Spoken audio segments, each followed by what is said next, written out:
The largest lender in crypto, Genesis, now plans to file for Chapter 11 bankruptcy. Could this be the next Black Swan event in the Bitcoin bear market, guys? We have a lot to talk about.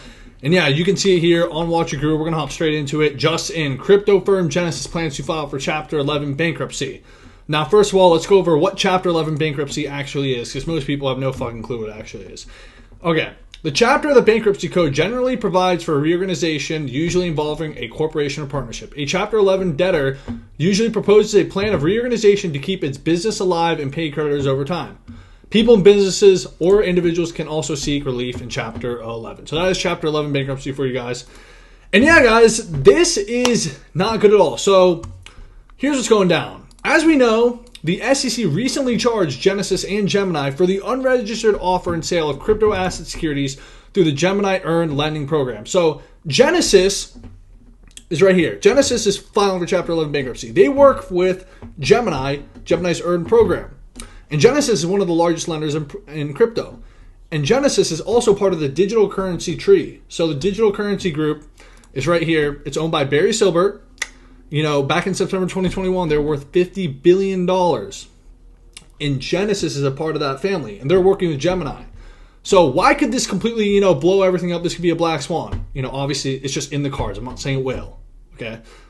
So Gemini's Earn program is basically fucked right now. It doesn't work anymore. They've been doing updates on it for a while. Back in November, the Gemini Earn program stopped working because Genesis got fucked back in November because of the whole FTX thing. So this could lead to eventually Gemini, the cryptocurrency exchange owned by the Winklevoss twins, also filing for Chapter 11 bankruptcy. And it also could fuck over the digital currency group as a whole too. So this could lead to a ton of stuff blowing up. I'm not saying it's going to happen. I'm not trying to be a doomer. I'm just telling you, what are the possibilities, what are the cards.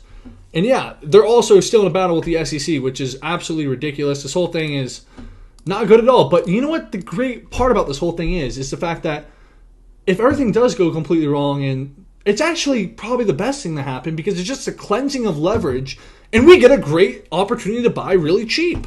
I mean, we're in a bear market. Fuck it. Might as well go down more. I mean, shit. I mean, we've been on a little pump rally, but, I'm not really complaining if we go down more. Fuck it. Send it to 10K. Do you think I give a shit? I'm just going to buy. Buy!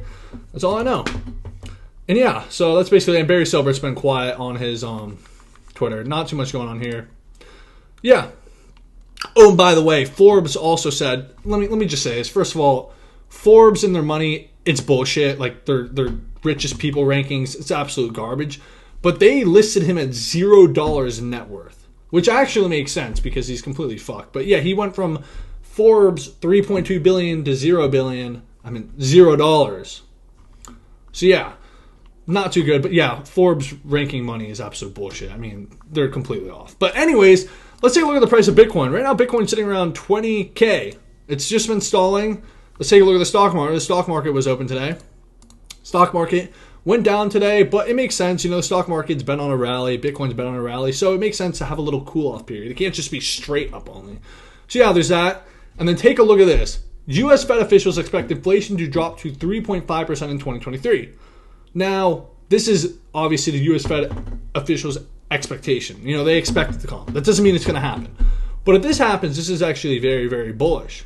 Now, they do want to get it lower too. They're trying to get it to 2%. The Fed has made it clear they want to get inflation to 2%. Now, is that actually possible? Well, we're going to find out. I'm not really too sure if they're going to be able to get it down to 2%. I hope you want the Fed to do good. You want the Fed to win, because if the Fed wins, the number's going to go up.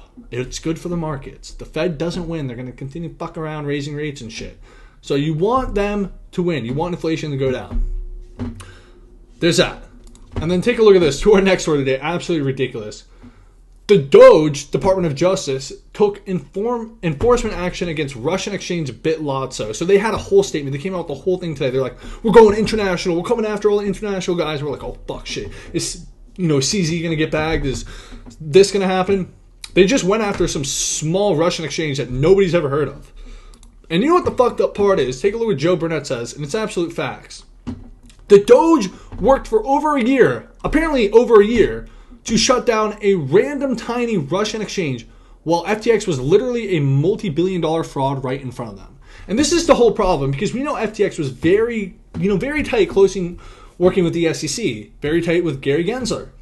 And they did nothing about it. They say they're about protecting investors, but they didn't protect investors when they needed to. Like, it's just absolutely ridiculous. And now they're just going after these. Nobody gives a fuck about Lotso. I mean, they're just like fucking around, money laundering, doing probably some random criminal shit. They're in the middle of fucking Siberia or some bullshit in Russia. Like, you know, it's just garbage. You know, if you're going to protect us, like there is a very conspiracy theory. They probably knew FTX was literally a Ponzi scheme. I mean, they were working very closely with them. How did they not know? This whole thing is just kind of ridiculous. And it's pretty stupid. And then take a look at this. To end, last story of the day, take a look at this. Texas government proposes allowing Bitcoin as an authorized investment for the state.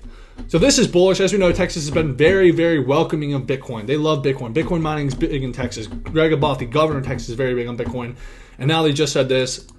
Guys, this is why the whole thesis of, oh, the government's going to ban Bitcoin. There's a lot of people in Washington who like Bitcoin. They are generally, you know, Republicans. Not all. But most of the Democrats hate Bitcoin. They hate crypto because the Democrats want the government in control. They want big government. Republicans naturally would like more, you know, freedom. So that's why they like crypto. So yeah, I think this is definitely bullish. You know, guys, I try to keep the politics out, but sometimes politics just comes into this game. It is what it is. You know, it is what it is. And yeah, guys, that's all we got for today. This is a video I'm making in the middle of the day, so I'm probably going to drop another video tonight, you know, if more shit goes down, because, you know, a lot of news has been coming out today, so who knows? Probably more stories are going to evolve, but yeah, I just want to give you this quick midday update. You already know. But make sure to subscribe, like, so you don't miss the next video. Leave a comment, and go follow me on Twitter, go follow me on my socials, and thank you for watching.